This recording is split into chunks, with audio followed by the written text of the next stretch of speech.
Përshëndetje dhe mirë se erdhët të gjithë ju të shenjës së binjakëve. Do bëjmë një mesazh për ju të dashur binjakët. Të mbaj kështu që ta shikoni.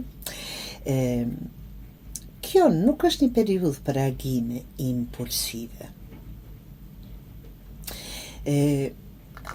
Kjo është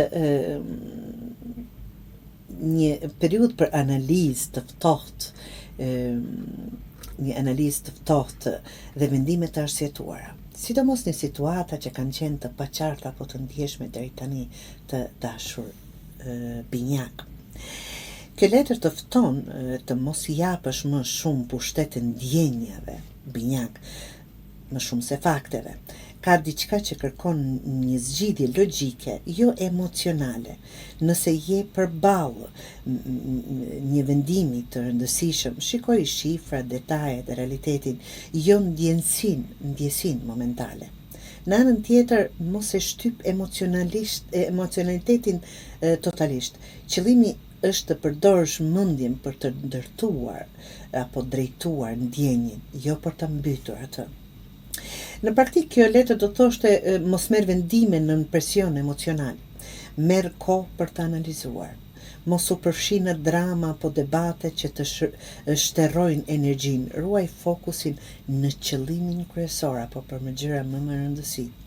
Në marrëdhënie profesionale mos u përpiq të bindesh me ndjesi, por me argumente të qarta dhe të strukturuara.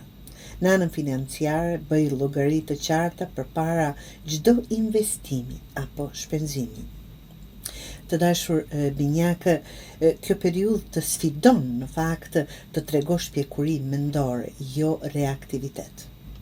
Nëse arrin të mbash ekuilibrin mes ndjenjes dhe arsyes, javët e ardhshme do të sjellin stabilitet dhe qartësi, sidomos në çështje pune, marrëveshje apo komunikime që më parë ishin të mjergullta. Nëse jo, ekziston rreziku të kthehesh në qarqe të lodhshme ku s'ka zgjidhje, vetëm stres. Në thelb të dashur, mesazhi për binjakët është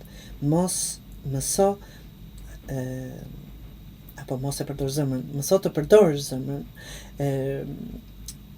me logjikë dhe mendjen me ndjeshmëri, jo anasjelljes, të dashur binjak.